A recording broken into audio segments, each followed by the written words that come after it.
Well, Maria, Anna Paulina Luna and a number of my colleagues tanked the rule in large measure because, as she said, she wants to, attach the Save America Act to every piece of legislation that comes through the House floor. And while I understand the sentiment and certainly support voter IDs, support proof of citizenship, the fact is that we have passed it 3 times through the House. We are not the issue. The Senate is, and that really boils down to the Senate rules and the filibuster. And the Democrats are never going to give the votes, which means the only vehicle by which you can actually pass it through the Senate with the filibuster intact is reconciliation. And so I think it's, frankly, self-defeating to shut down the House floor. I don't think it actually solves anything. Well, that's New York Congressman Michael Lawler with me here yesterday discussing why House lawmakers left Washington for the July 4th recess earlier than expected. Joining me now is California Congressman Darrell Issa. He is also on the House Judiciary Committee. Congressman, great to see you. Thank you so much for being here. And I want to get to your work on judiciary in a moment. But first, do you agree with your colleague? What do you want to say about everybody leaving early and Anna Paulina Luna basically stopping down business because she's upset that the Senate has not passed the Save America Act? The president said it's the most important legislation. I'm going to support both of my colleagues in this sense. For Congressman Anna Paulina Luna, she is right that we've got to get the Senate's attention. They have vehicles that they can use to save America, literally, and in the name of the bill. And we need to get their attention. So she's done that. In the meantime, we do have to pass the defense authorization. We absolutely need to get that passed. So the two are going to get split back off. There's no question at all. If we send it over combined, it's going to get split out in the Senate. So I think Congressman Lawler is right about one thing, which is she's made her point. Now we need to move on. The president's made his point. And I think for all of us who have voted again and again to have sensible voter ID, sensible, honest elections, we'll continue to make our point. But we do have, at this time of war, we certainly have, and quite frankly, Maria, a change in the battlefield. We need to authorize the new programs that are in the NDAA. Yeah. No, I mean, I think that what she's talking about is merging Save America into or onto the rule. I mean, the House Rules Committee attaches an entirely separate, already passed bill, in this case, the Save America Act passed in the House, to the rule governing the NDAA debate. And that's basically what she's saying. She says when a bill is merged on the House floor, the Senate can bypass it using high-level leadership maneuvers such as a motion to strike or simply ignoring the secondary bill, because merging it essentially packages together separate bills that they do not become one fully integrated text and makes it much easier for the Senate to ignore. And that's what she has an issue with. She says if the Save America Act is an amendment embedded into the base text of the NDAA, the Senate can't simply ignore it. Do you think that's something that would play out? Well, Maria, quite frankly, she's right and she's wrong. And here's why she's wrong. She's going to put senators in a position, Republican senators, where they're going to have to join with Democrats to pull that out, or the Democrats simply won't allow a bill that for more than half a century has passed every year to move forward. So from the Speaker's standpoint, he doesn't want to put Republican senators in a position who would love to vote for honest elections and proof of citizenship. But the reality is, they're not going to do that. They would be forced to pull it out. So I think the Speaker wants a cooling off period. Sadly, we're going to get a cooling off period. But when we get back, there's no question at all, we're going to move the defense authorization, and we will continue to try to find vehicles, including reconciliation, to move the Save America Act, because we have to. I'm in California, a place where elections are a farce.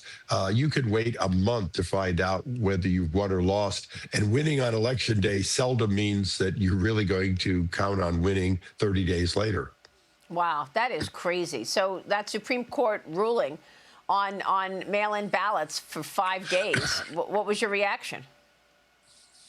Well, 5 days is not the California standard. So Yeah. the California standard is every single day for a month. Wow. They'll continue to look at them. So I think the Supreme Court, as they often do, tried to strike a balance.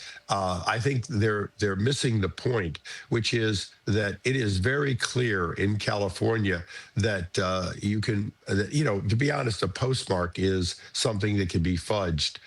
So I think they're missing the point. I think they're going to have to revisit it. But in California, they don't clean the voter rolls. They actually send ballots out of state to people That's who have unbelievable. left the state that are no longer residents, and then they accept them when they come back. That is unbelievable. All right, let me move on, get your take on this House Judiciary report, which found South Korea is allegedly discriminating against U.S. companies, including, quote, the Amazon of Asia, which is Coupang. The report says South Korea's actions violate a trade agreement negotiated last year with President Trump. Congressman, what happened here? Well, in the case of Coupang, they had a Chinese national who stole a relatively small amount of data. They recovered the data, including, by the way, going into a river in China to get the data back. There's no evidence that any of the confidential information related to their 30 million, they're the Amazon of South Korea, so they have over 30 million customers. There's no evidence that even one piece has leaked, and yet they are treating them criminally. And this is the new pro-China, left-leaning president and government. So we are very concerned. We do want to, the Judiciary Committee is simply using its power to point out that they made a deal and they're breaking the deal, and the rule of law has to be obeyed, and that's where judiciary merges with foreign affairs on that authority. For anyone that's watching, if they read this report, it is not alleged. It is scathing as to what they have done. And the only question is, do they have a right to torture American companies, by the way, including Meta and others, simply because they want Korean-based companies and they don't want to have American stockholders benefiting from sales in Korea?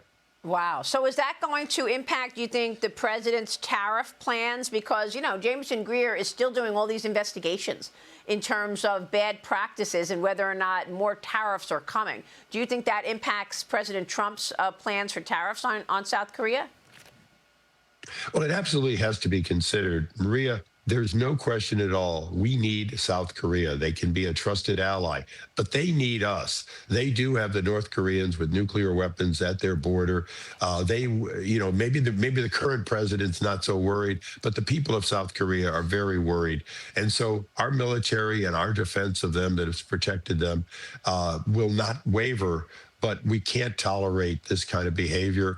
And so that's why Judiciary took the extraordinary effort of producing a very detailed report on a shift in South Korea government and how they treat Americans, so that, quite frankly, the American people would be aware. But yes, the president is now very aware, and I don't think he can pass it up.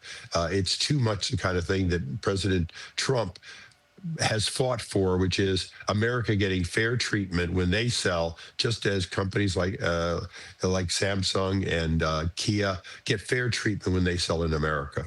Yeah. All right. Real quick before you go, Democrat socialists winning big in the primary elections, a real shift going on, it looks like, in the Democrat Party. And I spoke with Republican Conference Chair Lisa McClain about who the 2028 Democrat nominee might be. Here's what she said. Watch. Who do you think they're going to put up for president in 28? I don't know. Kamala, Gavin, who knows? Maybe Mamdani, who knows? What do you think about that? New York City Mayor Mamdani cannot be the president, as he is not a natural-born citizen. We know that. But, Congressman, is this the direction that the Democrat Party is headed? What are your thoughts on all of these socialist wins? What's happened in the Democrat Party, and something I see on the House floor, is the days of working across the aisle, the days of being a center left working with the center right are over. In order to survive, and this is the important thing, as a Democrat, you have to go to the left. So whoever their candidate is, if they're not a leftist, they're sure as heck going to pretend they're a leftist. The days of kind of the Bill Clinton New Democrat are over. The Democrat Party is no longer a Democrat Party that tolerates any kind of sensible, what we would call center-left behavior. Yep. All right. We'll be watching all of that. Congressman, it's great to see you this morning. Thanks so much. Thank you. Have a great 4th of July. Darrell Issa joining us this morning. We'll see you soon. America. We'll be right back.